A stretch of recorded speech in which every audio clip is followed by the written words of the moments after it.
People are stupid. Live to tape.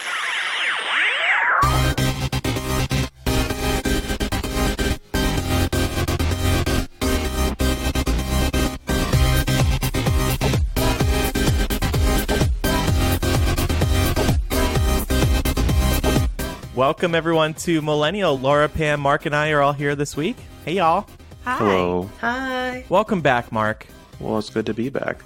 I do have a message for the listeners, though. I was hanging out with Laura, doing some work, when she decided to look up the hashtag send Marc to E3 on Twitter, and I was shocked to find that there wasn't one. Get on it, guys. I'm trusting you. You got 9 months left. Marc, I'm glad that you're on this week because there's this new video game called Untitled Goose Game that went viral. Did you hear about this? Yes, it is very fun. It's like Grand Theft Auto, but with a goose. And Grand Theft Auto. Not as violent. So it's this beautiful game. It's for Nintendo Switch, PC, and Mac. And you're this goose in this peaceful town, and you're just stealing things from humans and doing other things to mess with them. I downloaded it because it went viral. And I guess it went viral because, it's called Untitled Goose Game, and it's so weird. You're a freaking goose, and it's beautiful. And yeah, it's fun, I guess. I don't know. Good for a lazy weekend, I guess. Yeah, it's a very casual game. I wish the goose had a gun, like in Grand Theft Auto. That would be cool. I mean, you can kind of go come at people. Like you can raise your wings and flap them in when you're running at people, and they usually just fuck right off when you do that.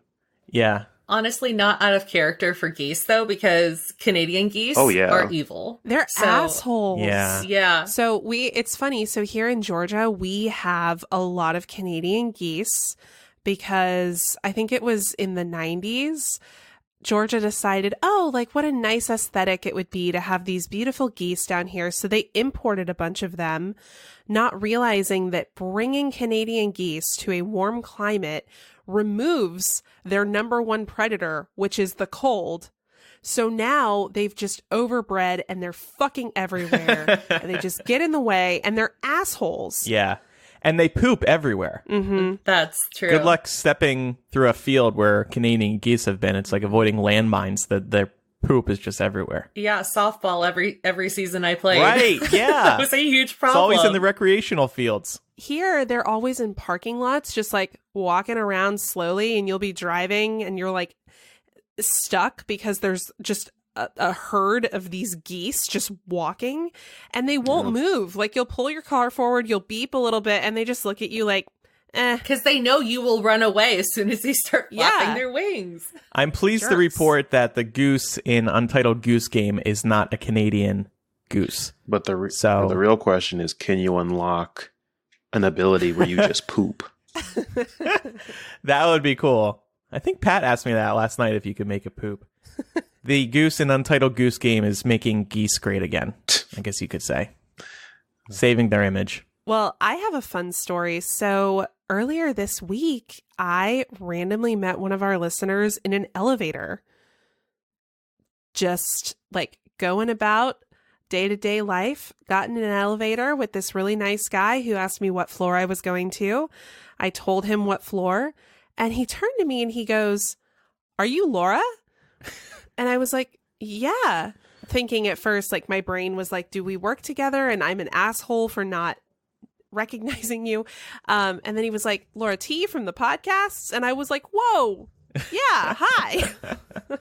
And it was just such a cool experience. We chatted for a minute. And he was really nice, really sweet. And I appreciated him saying hello. That was Sako, who I met. And it's one of I think it's the first time I've just randomly met a listener. That's so sweet. In an environment that wasn't set up for it, Yeah. It's one thing to be at a convention and meet somebody who knows you're there, but then to just be out about in an elevator. It was neat. Laura also told this story on MuggleCast, and when she said she was going to tell it on Millennial, I was like, "Well, you just told it on MuggleCast," and then she was like, "Well, I don't know what show he listens to." Yeah. He didn't really specify, so I was like, maybe he listens to both or maybe one or the other. I'm not sure. I feel like he might be a Millennial listener because this was the day after impeachment was announced, and he kind of gave me a look and was like, "Been a busy day." And I was like, "Oh yeah." It would have been funny if he asked what floor and you just replied, and I'm Laura. Oh, wait, you're podcast Laura. Wow, that's crazy. You're like Groot. I am Groot. I am Laura. I am Laura. That's all you say. That's all I say throughout the show. You ask for my opinion. We are Laura. I am Laura. Yeah, that's funny. I visited Abe Lincoln's home over the weekend. I wish I had some fun story to attach to this, but I really don't. Pat had a acting gig in Springfield, Illinois for the Illinois Tourism Board or something like that. Yeah, so I decided to tag along. And it's the hometown of Abe Lincoln. I was like, well, shit, let me go check out his house. And they offer free tours. And I tried to summon his spirit and ask him for his thoughts on Trump, but he wasn't responding to me, unfortunately. So can't report back there. But yeah, it was kind of cool because Abe Lincoln rocks. We all love him, even though he was a Republican, right? Yeah, but that was before the parties kind of flip-flopped. Right. He's a very progressive dude. Mm-hmm. And the Republican Party then is not the Republican Party of now. Although I always do think it's funny when Republicans go back to the Lincoln defense. They're like, well, a Republican president ended slavery. And I'm like, do you realize that in that comment, you had to go all the way back to the dude on the fucking penny to have somebody in your party that you're proud of? Please spare me. So we wanted to keep plugging this idea of sharing Millennial with a friend because one of our favorite things to hear from listeners is how they found out about the show. And it's especially awesome to hear when somebody was introduced to Millennial through a friend. Now through Halloween, we want to give some shout outs on the show to our listeners who are spreading awareness by word of mouth. Introduce a friend to Millennial and take a selfie together with some sort of proof that you're listening, like enjoying your listening experience together. Then share and tag Millennial Show on social, and we will give you and your friend a shout out here live on the air. And if you're a patron, we'll also give you a month of free Patreon access. I was helping spread the word this week. I left some stickers. Some Millennial stickers in Abe Lincoln's house. Did you leave the Trumpster fire? Yeah. I left them on his bed. I actually stuck them to the bed. And I was very quickly kicked out. I was going to ask, did you just leave them or did you stick them to something? Nope, yep. I left them all over his personal property. And speaking of patrons, we did want to give a shout out to our latest patrons, Katrin, Steph, Lindsay, Katie, Jean, Danielle, Irene, Stephanie, Olivia, Brandon, Christine, and Brittany. Welcome. Welcome. Thank you. Yeah, we're glad to have you. I think a lot of people came in after our new breaking news installment, which we released to everybody a few days ago. We'll talk about that a little bit more later in today's show because we will offer an update on what is going on with the whole impeachment inquiry. Yep. And if the president's impeachable offenses have left you feeling dirty, you'll want to hear about our first sponsor of the week, BioClarity. BioClarity is a clean and green skincare brand that has products that just work. Their routines were made to help keep your skin looking young, healthy, and fresh, using only natural and gentle ingredients. Andrew and I have been using BioClarity for a long time at this point. They were one of our first sponsors, and we've both genuinely seen positive improvements. Mm-hmm. I have some redness and hyperpigmentation in my skin, but the clear skin routine was able to get me back on track by soothing all the irritation my skin was experiencing. Now I use the essentials routine for maintenance. Andrew, how's BioClarity been going for you? Oh yeah, I love it. I stick with the clear skin routine because it's an ongoing battle, but BioClarity calms my face like no other product I've tried before. And it really does work for me where other products I've tried just do not. So I've come to really rely on BioClarity, and it doesn't let me down. Yeah, that clear skin routine really helped get my redness problem under control. Mm-hmm. It's for oily or breakout prone skin. Or you can opt for the essentials routine for normal skin and essential care. This is what I'm using now to keep things in check, but I always know that if I have a mishap or fall off the wagon, I can go back to the clear skin routine to get things back on track. Both routines consist of a 3-step regimen that helps improve the look and feel of your skin and is packed full of detoxifying nutrients. These are uniquely formulated to help with hyperpigmentation and stubborn chin breakouts. The routines also include a super special ingredient found only in BioClarity, Floralux, which is made from the chlorophyll from plants. This special ingredient also helps with redness, hyperpigmentation, and evening out skin tone and texture. On top of that, their products are 100% vegan, cruelty-free, paraben-free, sulfate-free, and artificial fragrance-free. And you can't beat the 100% risk-free money-back guarantee. Get healthier, more radiant skin by going to bioclarity.com. And right now, for our listeners, you'll save 40% off a skincare routine and an additional 15% off everything on their website. That's an incredible deal. But you need to enter our code MIL at checkout. So go to bioclarity.com and enter our code MIL at checkout for 40% off a skincare routine and 15% off everything else. All right, time now for some emails. This is from Helen. She responds to our discussion on cats last week. I have been a cat owner for the past 21 years, so I know the burden of having a litter box in the house. At my peak, I had 4 cats, but my older cats have now passed and I am left with only 1. Recently, a friend of mine who has been a dog owner all her life acquired 2 cats. She has been experimenting with different litter box options and discovered the Kitty Poo Club. It's a litter box subscription service. When you sign up each month, they send you a disposable litter box and litter. The boxes are sufficiently lined so there are no leaks and use a special kind of litter that is 100% natural and free of dust, dyes, and scents. It also does not stick to their paws. With the Kitty Poo Club system, you only have to scoop out the solid waste because the urine, which is 95% water, mostly evaporates, and the odor and particles that are left behind are trapped inside the litter pellets. My friend swears by the Kitty Poo Club and used it for several months. The only reason she stopped was because she decided to try training her cats to do their business in the toilet, which has been a very interesting process to follow. I'd be happy to share if you're interested. The only reason I haven't switched is because I purchased a ton of my old litter, which was on sale. Thank you, Helen. I'm glad I wasn't alone. I thought that this was just an Andrew problem, complaining about a litter box being in the house. But it turns out there's a lot of germaphobes just like me. And just this idea of the poop sitting inside is like, ugh. Yeah, I'm also not a fan of litter boxes. And it's one of the reasons why I'm hesitant to get a cat. Because my family did have cats when I was younger, and litter boxes are just the worst. And like I've pet sat for people who had cats, and it just, ugh. You do like cats, though? I do, yeah. Yeah, I like Never cats. saw you as a cat lady. I'm definitely more of a dog person. Yeah. You know, given the choice, dogs are more my jam, but I do like cats. And there are some really nice cat breeds out there that are almost dog-like. Like when you think about Maine Coons, for example. I would love to have something like that, but it would need to know how to go in the toilet because I don't want a litter box. I'm sorry. So Pat has offered to do this too, but just this idea of the cat using the toilet is so gross. Like, okay, great, no litter box, but I'm just like picturing the cat squatting over the toilet. That's so weird. No.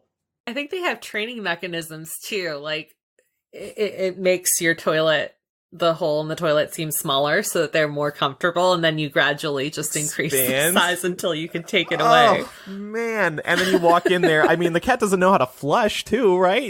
You probably can't train it unless you put some catnip on the handle or something.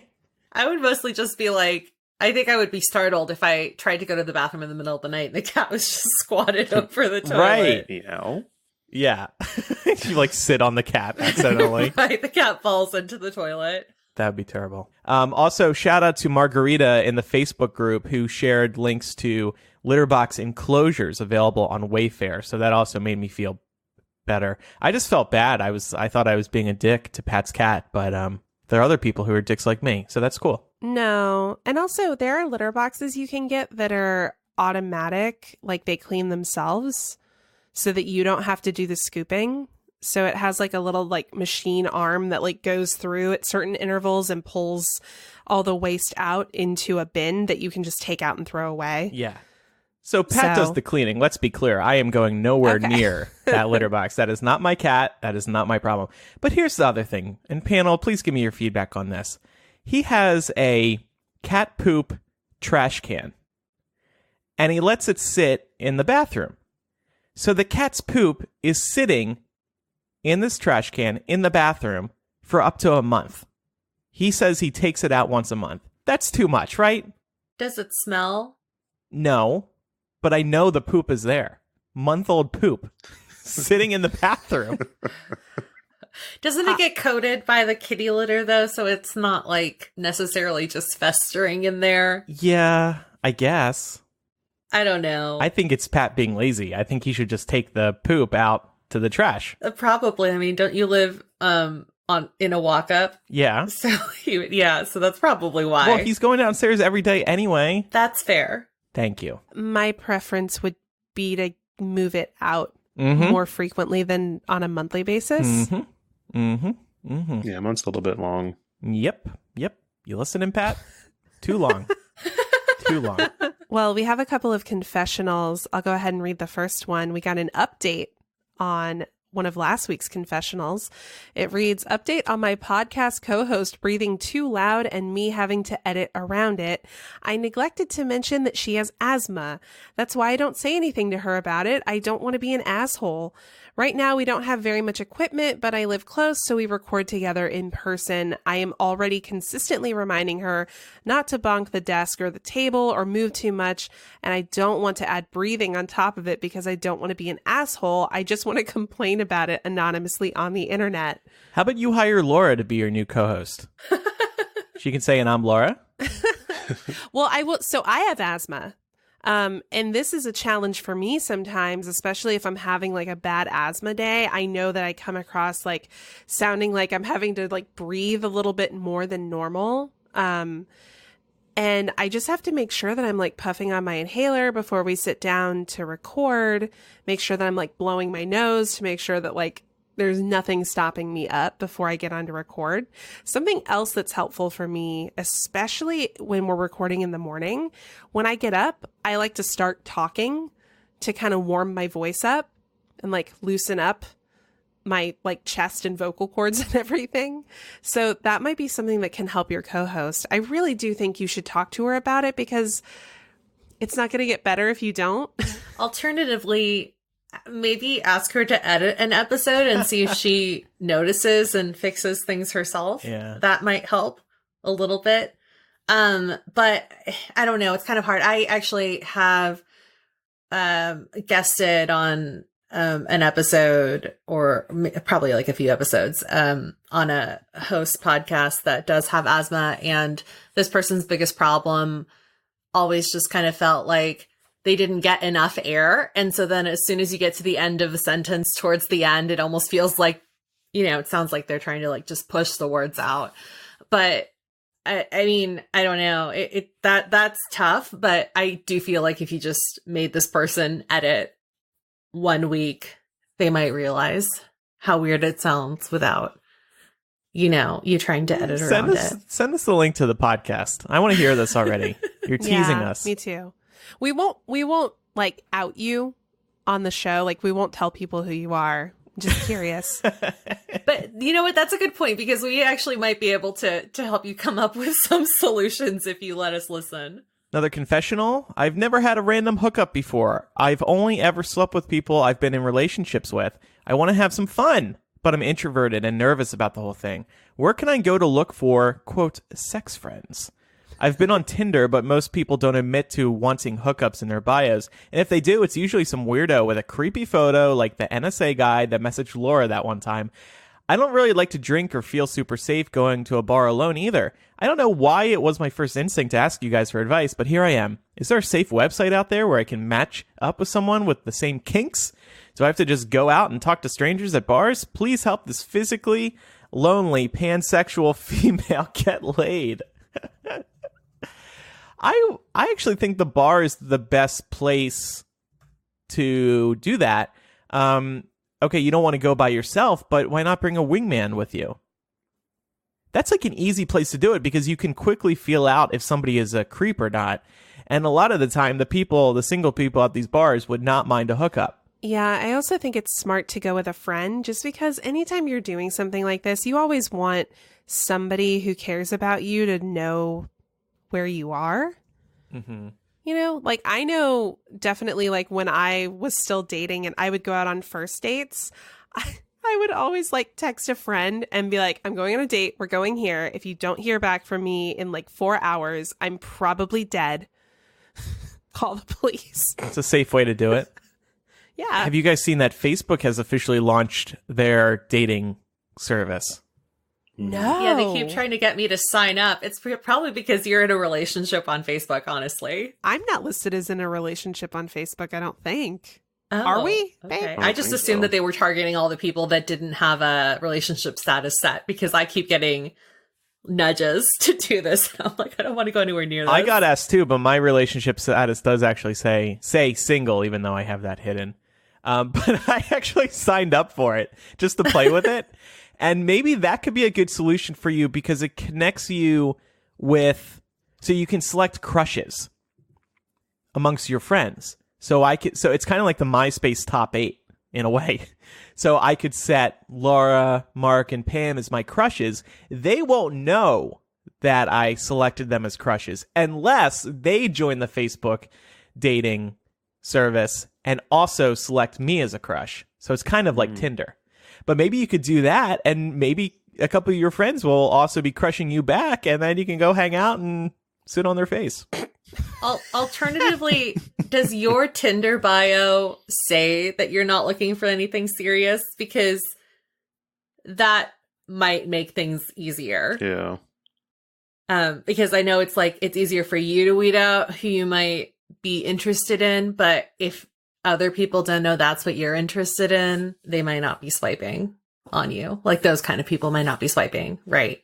Yeah, I think it's important in online dating to be pretty forward about what you're looking for. Like on my OkCupid profile back in the day, it literally, like under the things, it was like, message me if, and I put like, you didn't vote for Donald Trump and you didn't write, and you didn't vote third party like a little bitch. Wow. And I actually got somebody once who was all butthurt about that. And he was like, I don't think voting third party makes me a little bitch. And I was like, well, I think it does. I would just block him immediately. You could have been like, whatever you say, champ. What dating apps are you on, Pam? I'm actually not using dating apps right now, but maybe I should, just if anything for the sake of the show. I'm sure that would make for an interesting discussion topic. Hell yeah. But Yeah. We could. Yeah. So back in the day, we had a segment called Fuck Off Cupid, and we would just read all of the outrageous messages that we received on dating apps. So if you want to volunteer as tribute, we could bring it back. honestly, like Tinder is a good laugh for the messages. So I could take one for the team and start swiping again. I'm surprised more people don't admit to wanting hookups in their bios on Tinder. Like, why the hell not? Yeah. But you know what, though, Laura, you make a good point about OkCupid, because I do remember that they asked you to check what you were looking for. Mm-hmm. And there is an option for hookups. So Yeah. that might be an option, too. I used to love OkCupid. I really did, because you could get an in-depth look at somebody. They answer tons of questions. They have all these lengthier question and answer sections. I actually met somebody who I was dating for a little while until he cheated on me. But we ended up becoming good friends. And like, it's surreal to think I wouldn't know that person if it weren't for freaking OkCupid. So my suggestion would be to just go out onto as many dating apps as possible. Just say you're looking for hookups and see what happens. Maybe you'll make some new friends along the way too. That's another great part about being single. You meet new people that you would not otherwise. Also, apparently Hinge is where it's at. I've never used it. I was going to ask about that. I've heard from friends that are on dating apps that they've gotten the most results as far as actually meeting up with somebody in person by using Hinge. So, and that's because Hinge is more career focused. I think so. I honestly don't know because I haven't really looked into it, but I just have heard that it's had a good track record amongst people I actually know. So on to some news. This is a quick update to get us started.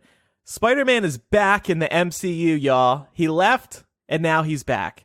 So as we spoke about a few weeks ago, Disney and Fox got into a tussle, and it looked like Spider-Man, played by Tom Holland, would no longer be in the Marvel Cinematic Universe. He would just be in his own world at Sony. And that was awkward because he had 2 movies in Disney's MCU, and that was going to be a 3-part or 4-part story. So it would have sucked for him to have left halfway through his overall story in Kevin Feige's MCU. And everybody was really upset about that, because remember how excited everybody was when he joined Disney's MCU. And now they figured it out. They've come to an agreement. So he will have one more movie in Disney's MCU. And he, as part of this agreement, he will also be appearing in another Marvel movie at Disney. But then that's it for now. Yeah, we'll see. Yeah, I'm sure they'll work something out again. But you know what pisses me off about this? People are talking like he's back, and I know I just said he's back. He never freaking left. There were those 2 months where it looked like he would not get another movie. He did not just suddenly return. He didn't go anywhere. That 2-month gap is not going to affect the plot of the next movie at all. This story just really made me hate Hollywood, because the public fight over Spider-Man may have been a negotiating tactic. And that's really annoying, because we were used. We were used so Disney or Sony could get a better deal. Fuck you. But I feel like we kind of reached that conclusion when we talked about this. Yeah, but it still hurts. I mean, that's true. Didn't that come out right when the big Disney conference was happening?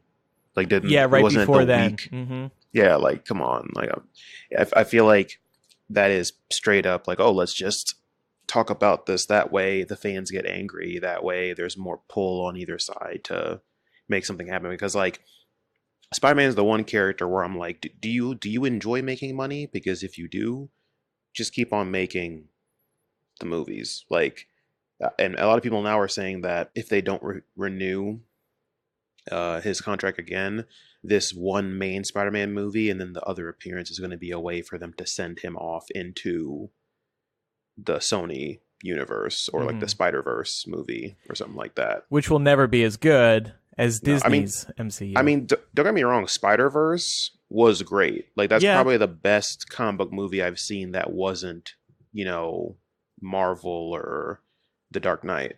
Like, it was probably the best one I've ever seen. But, like, I don't know, like, comic book movies work because you have all of these interconnected characters with their own stories. Just like if you read a comic book, if you pick up a random Marvel comic book right now and you read it, you're probably going to see a random character in there that isn't the title character, but has his own series and has his own whatever, that adds to the story's, weight, because there's Spider-Man, there's Iron Man, there's whatever, but I'm reading a X-Men comic, but all these people are just showing up because they all exist in this world.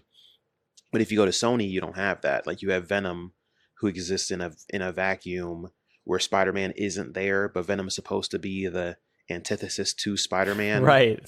So like, it's awkward. I'd be okay if he eventually goes to Sony. I think that'd be okay, but only when he runs his course. Like, when they do everything they can with him, they give him a good send-off, especially since they're playing with the multiverse a lot now. Like, it'd be cool for them to be like, oh, you're going to another universe where the Avengers don't exist or something. And then he goes to the universe and Venom's there. And it's that Sony Spider-Man universe. So it's like an actual explanation for why he's in this new universe where none of the old MCU people are. Right? Like, that'd be kind of cool. But if I could have it my way, he'd just be in the MCU the whole time. This third Spider-Man movie will be released July 2021, and we'll see what happens after that. Time now for a word from our next sponsor, Untuck It. If you're feeling a little stiff after all this news, and gosh, we haven't even gotten to the impeachment stuff yet, you may want to check out our next sponsor who lets you loosen up a little bit, Untuck It.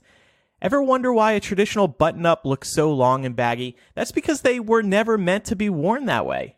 Untuck It shirts were specifically designed to be worn untucked. In fact, they are the original untucked shirts, providing a modern solution to an old problem. No one wants to tuck a shirt in, period. We're having our first cool weekend of the season here, so Pat and I, we busted out our Untuck It shirts while we were traveling home from Lincoln Land. And while driving back, we took a couple breaks to pop into a couple small towns along the way.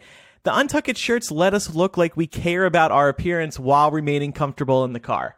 And by the way, their flannels are perfect for the cooler temperatures.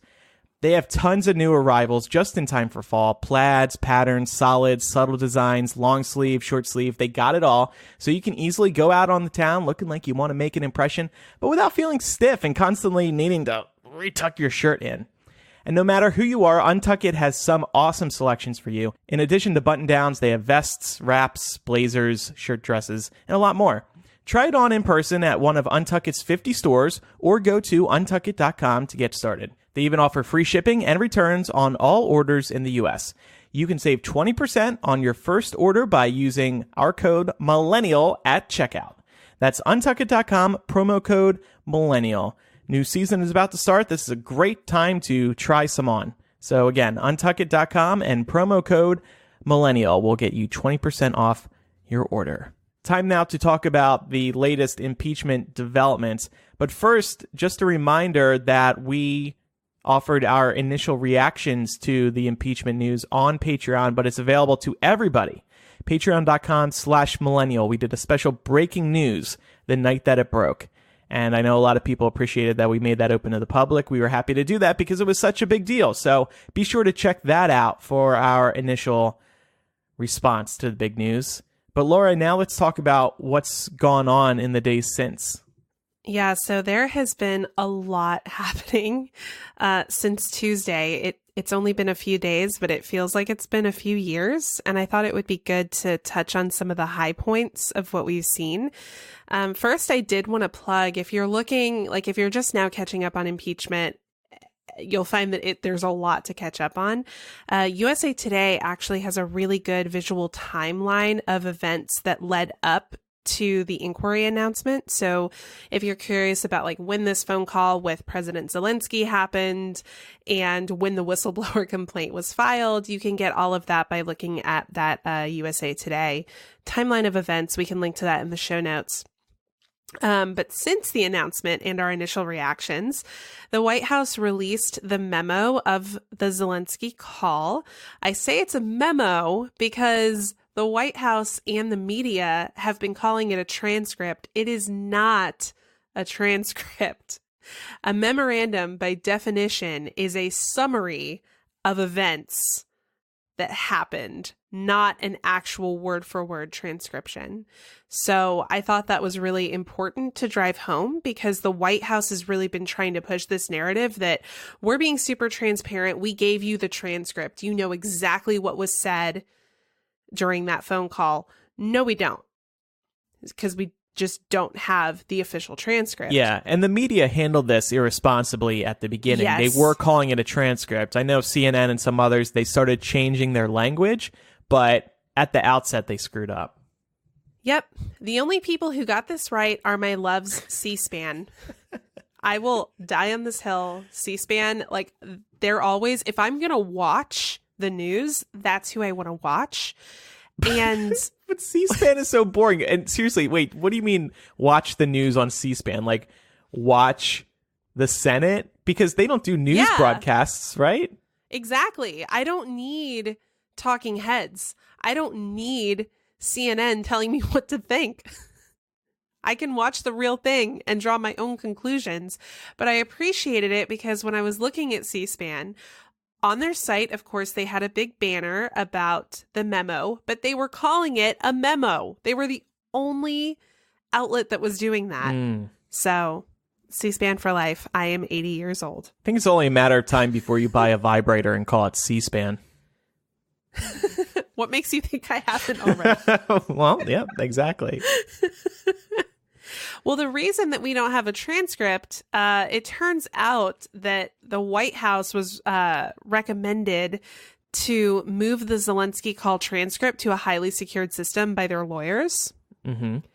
So there have been a lot of questions coming up about, like, you know, the ethics of doing something like this, because the White House is saying, well, this is standard protocol for secured documents, but at the same time, the whistleblower in this case actually followed all of the laws to the T about how whistleblowers are supposed to go about reporting.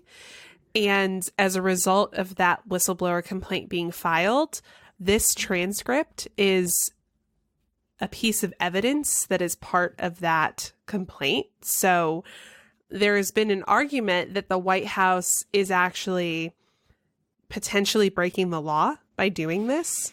Yeah. I'm not well versed in that particular legality, so I can't say one way or the other, but it is shady.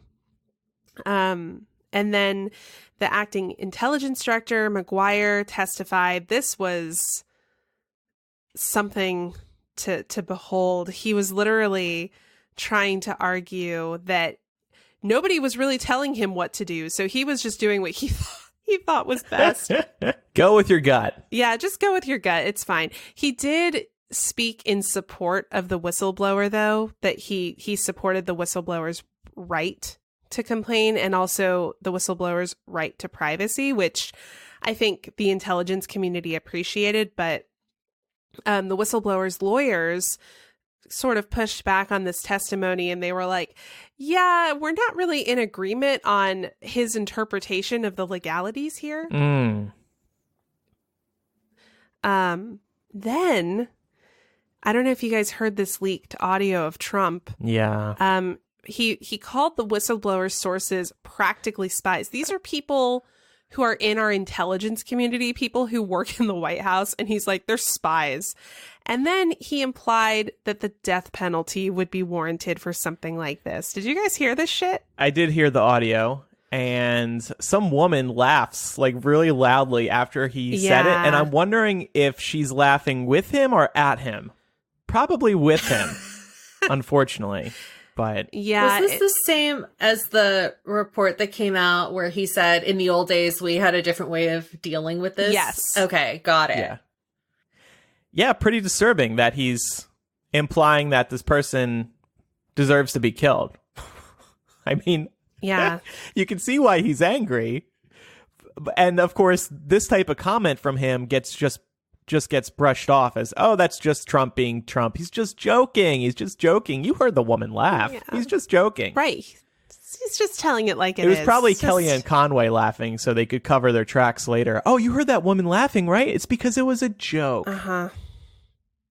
Well, the interesting thing that's related to this is that the New York Times ended up releasing identifying information of the whistleblower, which created a lot of online blowback from members of the intelligence community, but then also just New York Times subscribers, because their feeling is the president has sort of already threatened this person, and now you're releasing these identifying details that it's a male member of the intelligence community who has intimate knowledge of the inner workings of the White House. So it does narrow down the pool. The New York Times defended itself by saying that they wanted to release that information so that their readers could decide for themselves whether the complaint was valid. And I think that's okay. I wasn't bothered. I wanted to ask for y'all's opinions here. It didn't get very specific, I didn't feel. And I have to think that this guy is going to be protected, so the issue is that whistleblower law says that they have a right to anonymity, and that's where people are getting testy because they feel like this violates that. I think that the information, while it wasn't specific enough to, narrow it down to a top 5, I don't personally agree with their reasoning for doing this, because the whole point that people go on the record anonymously, not just, to members of Congress, but also to members of the press, is because, like Laura said, they're going to be protected.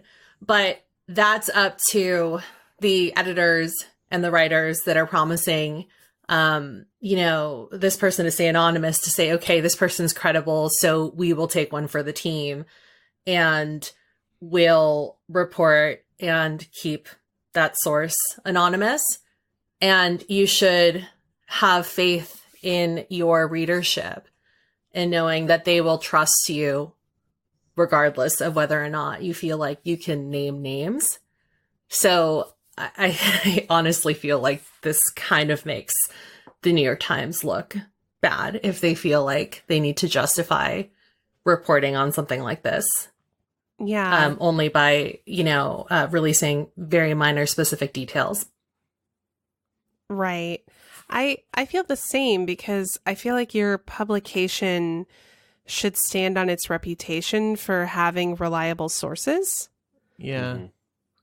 And if you're at a point where you feel like you don't have that, then I think there's a bigger problem than trying to resolve this one issue by identifying information out when, the law states that this person should have total anonymity.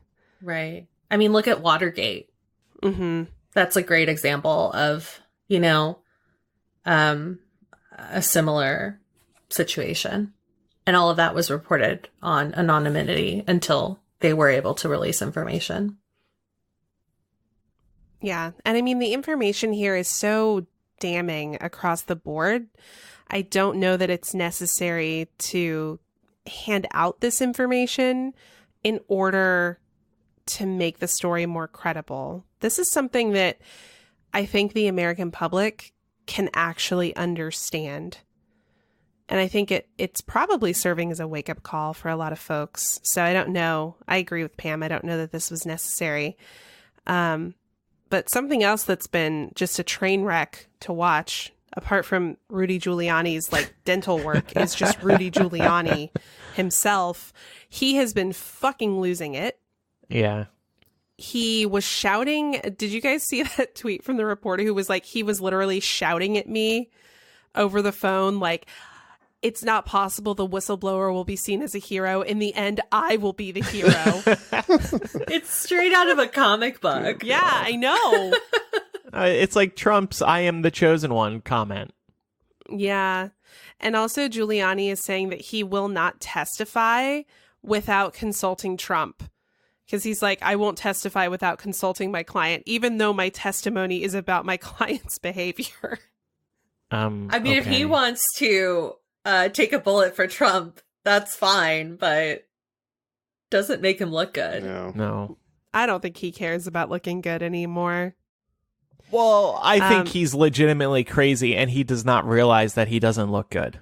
That's fair. A fair point. Yeah, I don't know if y'all saw the SNL cold open last night, by the way. So Yeah. good. It was almost like they didn't really have to exaggerate anything. No. And I was a little bit uncomfortable because I was like, this isn't even satire anymore. Yeah. Kate McKinnon's Elizabeth Warren was perfect. That was an incredible impersonation. I don't know if you saw the Democratic debate one. Yeah. I mean, Kate McKinnon is just She tends to be perfect. And she's a national treasure. She also plays Rudy Giuliani. Yep. She also used to play Jeff Sessions. Yeah. She's perfect. She played Hillary Clinton in 2016. Kellyanne Conway. Yeah. Her impressions are just spot on. She is the crown jewel of SNL, to be honest. One of the best running jokes on SNL right now is that every person in Trump's cabinet is played by a female. Yep. Every male cabinet member is played by a female. Oh, yeah. Yeah. Bill Barr. Yep. Melissa McCarthy's Sean Spicer. That's still... That was iconic. Gold. It really One of the is. best moments in SNL history, at least modern history. Right.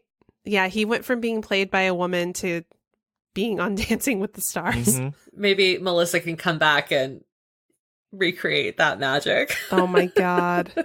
Well, now we're hearing former Senator Jeff Flake. He was a former Republican senator. He's claiming that 35 Republican senators would vote yes on impeachment if the vote were held in secret. That is amazing. Yeah, this is just... First of all, I'm like, no. Don't be a pussy. If you're going to vote one way or the other on impeachment, that vote should be open to your constituents. Sorry. But they would want to keep it secret because they're afraid about their futures, right? They're afraid Republicans would vote them out next election cycle. I mean, that's part of the job, and it's people putting being a career politician above defending the Constitution, which means you're not doing your job. Now, what I will say here is I wonder if this is a test balloon to sort of gauge the public opinion before anybody goes on the record. So it'll be interesting to see how this plays out. And speaking of public opinion, Andrew, you linked here to a poll. Yeah, ABC News conducted a poll after this impeachment drama started. How serious of a problem is it that President Trump encouraged the Ukrainian president to investigate Joe Biden and his son Hunter? 43% of respondents said very serious, 21% said somewhat serious, 19% said not so serious, and 17% said not serious at all. But that is a majority that said at least somewhat serious. That's pretty significant. And you would think some of those people were Republicans if it was a majority that said this was at least a little serious. Yeah, it is interesting to watch the shifting tide here in terms of public opinion. And this is how I've been feeling for a long time. So the Democrats have been holding off on the impeachment inquiry because they knew that public opinion was not in support of it. My feeling on it is that your leaders fucking lead. Don't follow your people and let them tell you how to defend the Constitution. This is your job. Obviously, when it comes to local matters and, you know, the way that you'll vote on things that are of interest to the public, you need to pay attention to your constituents. But when it comes down to the president just like having like just complete disregard for our laws and our Constitution, that is when it's your job, regardless of who you represent, to stand up and say, no, this is not acceptable. We will not tolerate this. And lo and behold, the Democrats finally stood up and they're giving us a reason to shift public opinion, and it's happening. So I'm glad that we're here. Right. I'm frustrated it took this long. Well, but I think in fairness to Nancy Pelosi and others, this was the thing that she thought, okay, we would have a real shot at impeachment with this. Unlike anything else that's come before. She was looking for her best chance, and this was the one. I agree. I still think that we could have set a precedent earlier. I'm frustrated by feeling like the Democrats are always reacting to the Republicans.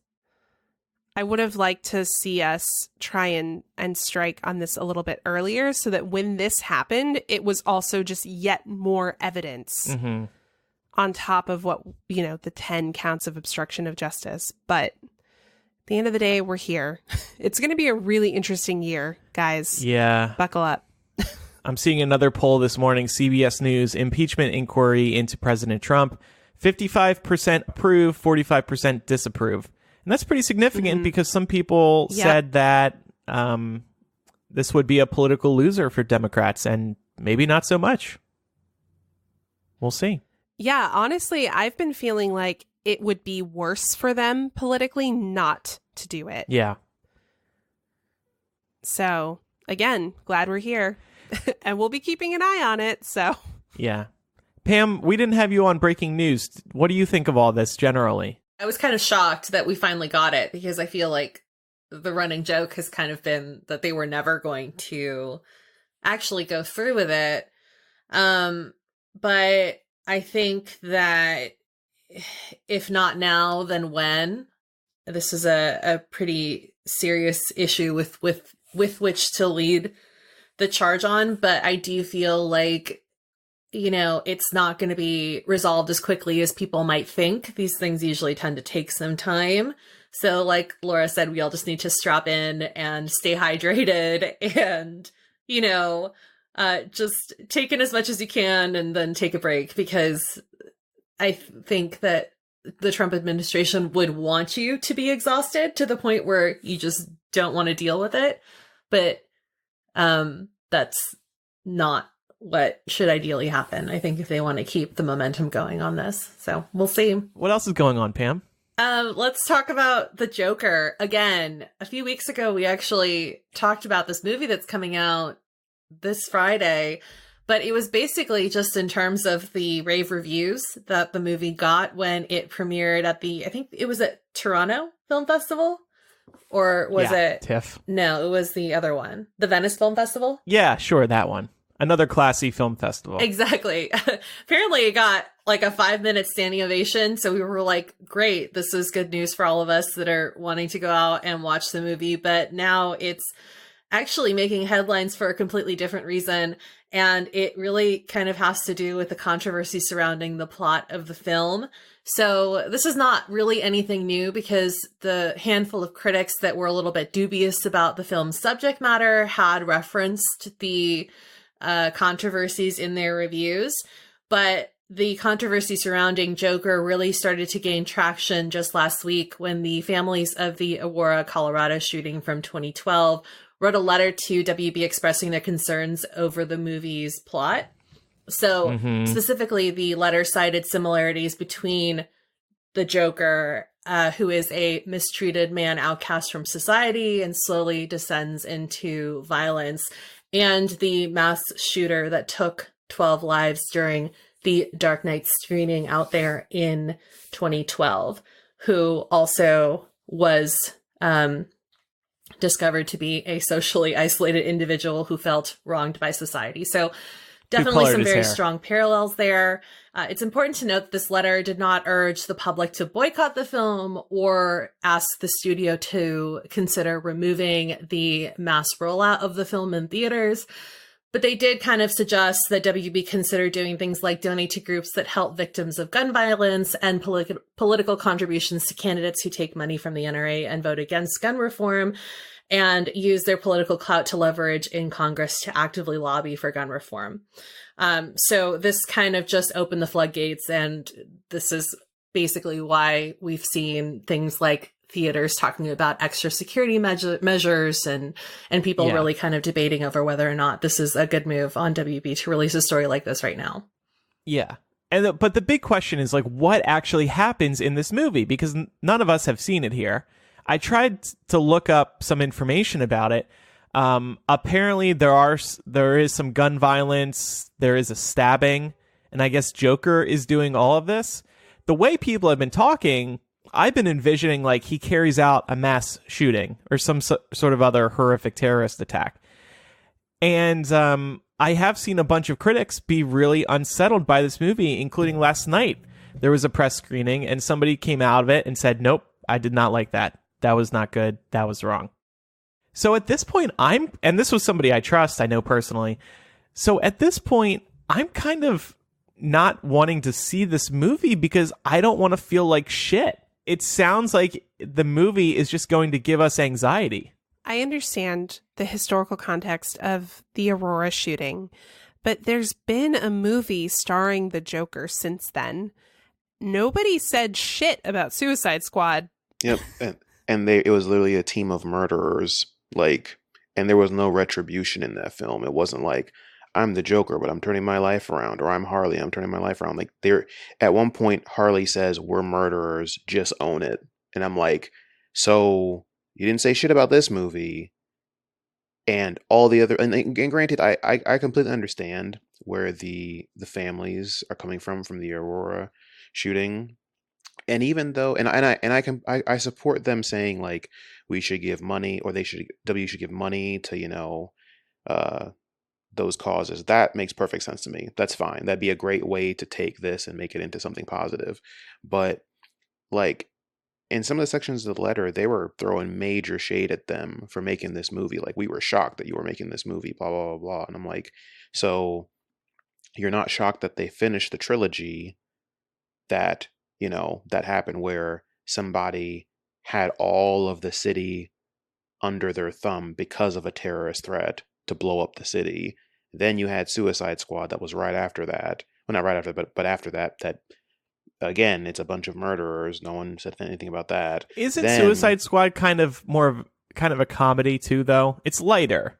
I guess so, but they're like, people get like disemboweled in that movie. Like, it's a comedy, but it's a comedy the same way that like Deadpool is a comedy. Right. Like, a Deadpool's dark a comedy, but yeah, like it's a comedy, but like you see Deadpool do ridiculous things to people. Mm-hmm. And like at one point, Deadpool is holding a gun to a lady, and he's arguing with himself whether he should kill her or not because she's a woman and he doesn't want to be sexist. Mm-hmm. And he's like, would killing you be sexist or not killing you be sexist? Because I just killed all these other people, but they were all guys. Like, that's a very dark, it's a very dark, a movie like this, like The Joker, that makes you think about something uncomfortable is part of cinema's job. Yeah. Right? Like, if every movie you see is like, and then they went to Walmart, and then they went home, and then everything was happy, and then blah blah. Like, there's definitely a place for those movies, but like the Joker in all the comics and all his source material, like he's really fucked up. Like, he's a really fucked up character, mostly because you don't know anything about his past, right? So he's almost like a force of nature. Like, it doesn't really matter who the Joker is. It's just somebody who has been like pushed to like fully go into the descent of madness to be crazy. So like how usually his writing is really good because he's insane, and like writing an insane character is interesting because you can't use logic to figure out what he's going to do. Right? Like, he's a very dynamic character. For me, in situations like this, I'm fine if people have this kind of reaction to a movie like this. I just want it to be consistent. No one said anything about The Purge. All the Purge movies that came out, and those movies are literally making murder legal in that universe, and they're just going around killing people in the most gruesome ways you possibly can.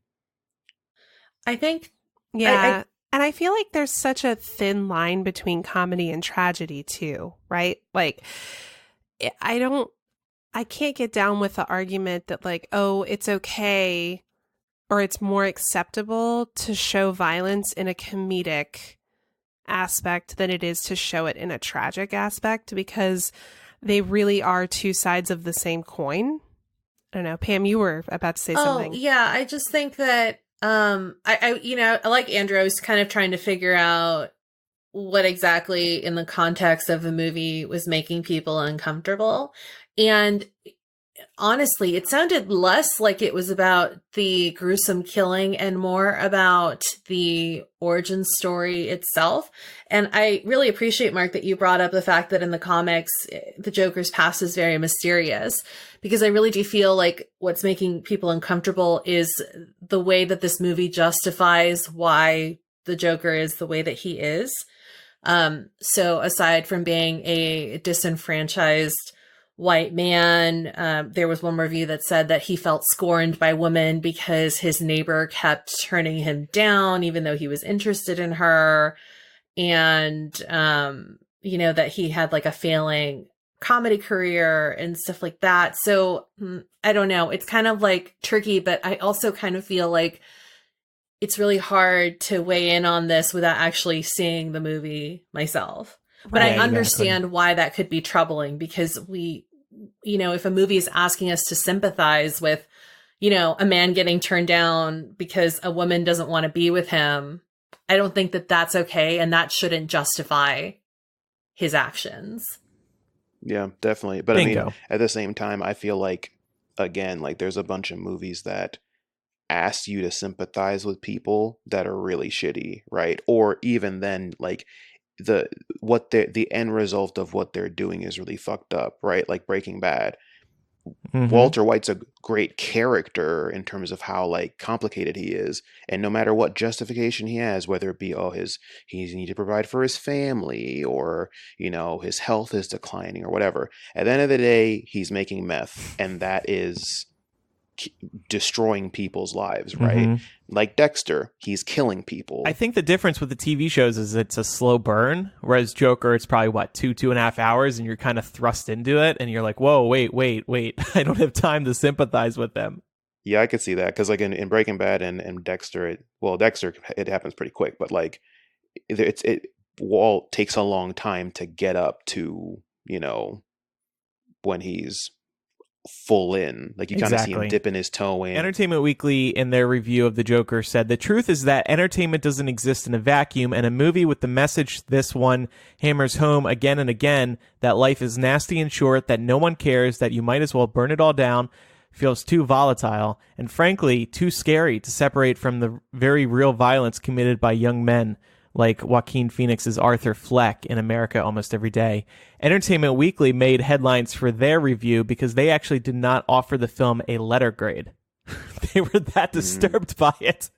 They were like, this isn't a movie. We can't grade it. It'd be one thing if it was purely just this guy, isn't getting what he wants. And because he's not getting what he wants, he's taking it out on society. But like, based on some of the trailers and just Joker as a character, like he's getting shit on all the time. Like he's getting severely bullied and all this stuff. And I'm like, I'm not saying that people who get bullied should then do things like this, but it is a possibility that people who get bullied to a certain extent will take drastic measures. So we should be aware of that. And I think another reason too is like Pam said, like you're looking into his backstory to see why he's doing it. Like in The Dark Knight, the Joker was just a Joker. Like you didn't know who he was. You didn't know what made him do that. And you see him blow up a hospital and people laugh at that because he's funny, but like I think it's just good writing, but like you have somebody doing something as horrible as blowing up a hospital that's meant to save people. And you're like, oh, look at him he's such a card. He's such a character, Were people laughing at that? Away. Oh yeah. That scene is probably one of the, like the highest, like, well, not the highest, the most highly held scenes in the movie because it was improv. Like when he was like trying to press the button and it wouldn't work. Yeah. And he was kind of like acting like, and then the hospital blew up and he like freaked out and ran in the bus and drove away. Like wasn't supposed to be. I wasn't laughing. Yeah, there wasn't supposed to be a delay, but like that, his like body language and the way he was carrying on, like people were laughing. And like when he was in the nurse's outfit, like when you open the door and he was like in the nurse's outfit and he was like, oh, hey. And I think the thing about that is the juxtaposition that you get, because like there's something really terrible and dark happening, but at the same time, he himself and Heath Ledger's portrayal was pretty comic at times. Mm-hmm. And so when you get that juxtaposition of like, whoa, we are really on the dark side, but also that particular thing, that behavior, that body language, that line delivery is still kind of funny. Mm-hmm. It does make you uncomfortable because you're like, oh, should I be laughing right now? But I still am kind of. Yeah. All right. Well, I guess, I don't know. I'm not really looking forward to seeing this movie anymore because I don't really want to feel like shit. We're still going to see it. And I'm honestly looking forward to it because hearing about the visceral reactions that people are having tells me that there is a really uncomfortable social commentary that happens in this movie. And when people are that uncomfortable, it's probably telling them something that's kind of true. So I'm really looking forward to it. And I know after we see it, I'm sure we'll be happy to talk about it on the show. Yeah, I'll probably still see it with the old people at 10 a.m. I bet at least one grandma is going to walk out. I'm sure, but maybe not. Like I don't usually think that. Sometimes I'm surprised by the demographic at these comic book adaptations, but at the same time, it's Joaquin Phoenix, and people tend to enjoy his work. So I imagine it'll be pretty diverse. Pam, it was silly for Entertainment Weekly not to offer a letter grade, right? Yes, I think that was a little too extra. Exactly. Mm-hmm. And definitely done to create buzz. Part of me is prepared to go into this, see the movie, for it to be a good movie, and to kind of end up walking out of the theater feeling like, okay, wow, this was really overblown. Because I feel like that's how a lot of this stuff goes. That you end up seeing the movie and you're like, okay. I feel like I'm going to go in and it's going to make me cringe a lot. Like, I feel like they're going to write in scenes that are like, ugh, like this doesn't make me feel good. But again, like they're doing it on purpose, right? Like But that's also like going back to your comment on The Purge. That's how I felt when I watched the second Purge. Because that is a really great commentary on class structure. Yeah, exactly. Well, while some of us are looking forward to Joker, I think we can safely say he's someone who clearly isn't practicing self-care, which is where our next sponsor can help. FabFitFun is a women's lifestyle subscription box with full-size premium beauty, lifestyle, fitness, home, and tech products sent straight to your doorstep each season. I always love getting my box and being surprised by all the new products they've sent me because FabFitFun delivers the seasonal must-haves you need. The 2019 Fall Box is on sale now, and it's the perfect way to treat yourself or others and sink into the fall with FabFitFun's carefully curated box of products. What I really feel the need to drive home here is the full value of these boxes. You'll receive multiple items which have individual retail values greater than the cost of the box itself, which is just $49.99. This lets you save money on quality, full-size products you otherwise might not try because of the price point. I've been getting seasonal FabFitFun boxes for the last year or so, and it's always such a nice treat to see it waiting for me on my doorstep. And since they send full-size products, the stuff they send has lasted me a long time. In the past, I've loved the Generation Clay Brightening Purple Clay Masks, Levito Mandarin Orange Body Lotion, and the Venus Williams Jump Rope, and I still use all of these things most days. What's really cool is that when you sign up, you'll find that some of the items in your box are customizable, so you can make sure you're getting a good mix of tried and true products that you love and new things to try. FabFitFun is a seasonal subscription box with full-size beauty, fitness, fashion, and lifestyle products. It retails for $49.99, but always has a value of over $200 based on the products inside. Use coupon code MILL for $10 off your first box at fabfitfun.com. That's fabfitfun.com and enter coupon code MILL for $10 off your first box. Don't be like Joker, practice some self-care and head over to fabfitfun.com and enter our coupon code MILL for $10 off today.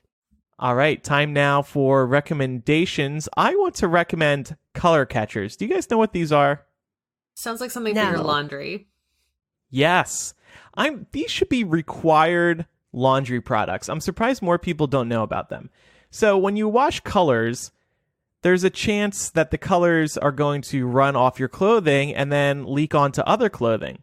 Color catchers catch the colors when they come off your clothing, and they just stick to the color catchers instead of getting on your other clothes. I really think you should be using these with every single load. You can get them at Target, get them at Amazon. I set up a subscribe and save on Amazon. And so now I'm just automatically getting them every month or two and getting a little discount along the way because of using subscribe and save. Please use color catchers. They will save your clothing from getting poisoned by colors from your other shirts. I wanted to recommend USPS Informed Delivery for all of you folks living here in the States. You can sign up for this, and it's a free service. And basically, the U.S. Postal Service takes pictures of all of your incoming mail so you know what to expect and sort of when it's going to arrive. So if you're trying to keep track of your mail, if you're like me and your postal delivery person is constantly putting stuff in the wrong boxes, then you can at least know when stuff has actually arrived or when to be on the lookout. This is nice for me because when I get my checks from Andrew, I know when they're coming. So I don't have to like bug him unless, you know, my postal person like loses it or something like that. So I use this too, Laura. This is nice. I really like it. It's really nice to know stuff. when mail is coming and see what's coming that day. Especially like if you're away, so you know what's coming in without having to wonder what may have made it to your inbox. Exactly. Speaking of which, you got the letters, right? I did get the letters. They did show up in my informed delivery, but they were just tracking numbers that didn't like give me a picture of them. But got you. Okay. I wanted to recommend The Good Place, which is back for its fourth and final season. It just started back up again. It's just so good. This show is so good. 30-minute comedy. If you haven't checked this out yet, highly recommend you do. You can actually binge all 3 previous seasons on Netflix. So there's no reason to not get caught up and maybe catch the end of just the show that everybody really loves and with good reason. I don't watch it, but it's a feel-good show, right? Yeah, kind of. It really just, I think it kind of like hits you over the head like a ton of bricks, just how deep it kind of gets.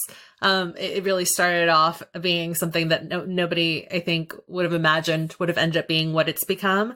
But, you know, it kind of deals with what happens after you die and different forms of afterlife. There's a lot of like ethics and philosophy involved too. So it gets pretty deep. I was just rewatching the trolley episode. So if anybody watches the show, you'll know what that is. And I was like, damn, like this one got me and I forgot. So it was really nice to revisit that world. I recommend Mario Kart for iOS or I think it's on Android too now, but yeah, it's just Mario Kart Tour and it's Mario Kart on your phone, which at first I was very hesitant about because I don't like touch controls.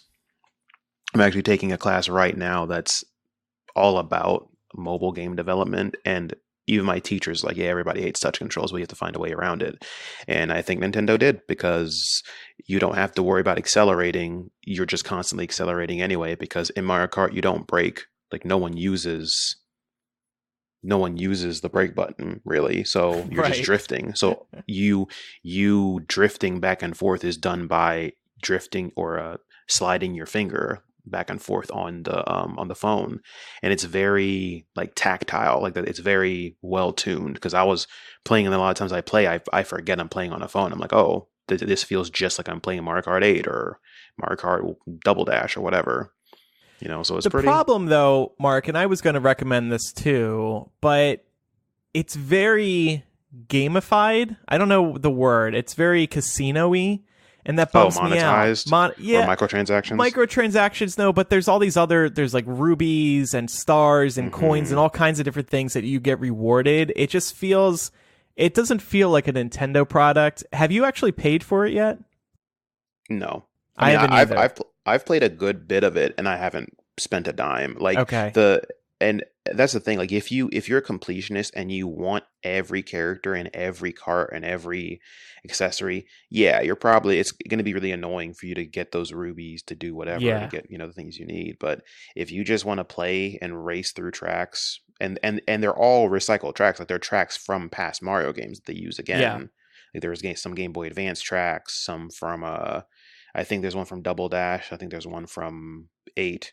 So like if you want to just play, then you don't have to really pay anything or try to get any rubies. You just play with whatever characters they give you, and they're making multiplayer soon, so you can just get on with your friend and just play against them. So if you have any feedback about today's episode, please email millennialshow@gmail.com or use the contact form on millennialshow.com. We also have the confessional there if you want to submit something anonymously. If you forget our recommendations, no problem. Just follow us on social media. Millennial Show on Instagram, Twitter, and Facebook. We recently started featuring our recommendations each week visually. Laura also puts them in the show notes. What are we doing in After Dark today, Laura? We're going to be talking about the latest trends amongst millennials. This is data that's coming from my favorite place, the Pew Research Center, but we're going to be looking into things like how young adult American households compare to previous generations' household in terms of how much they earn, how millennial Republicans compare to older Republicans, how we compare in the labor force, just a whole bunch of data. It's going to be super interesting. And we're going to talk about how this data is or isn't reflective of our individual circumstances. So it's going to be good stuff. If you want to hear that, patreon.com/millennial. You also get a custom RSS feed that you can pop into your favorite podcasting app. And then you can listen to Ad-Free Millennial and After Dark and Hashing It Out, just like you do the regular Millennial feed. Thanks, everybody, for listening. I'm Andrew. I'm Laura. I'm Pamela. I'm Mark. Bye, everybody. See ya. Heard you say I'm not the baddest bitch you like. Ain't my fault that I'm out here getting loose. Gotta blame it on the goose. Gotta blame it on my juice, baby. Ain't my fault that I'm out here making news. Time to put it in the proof. Gotta blame it on my juice. Blame it on my juice. Blame it on my juice. Blame it on my juice.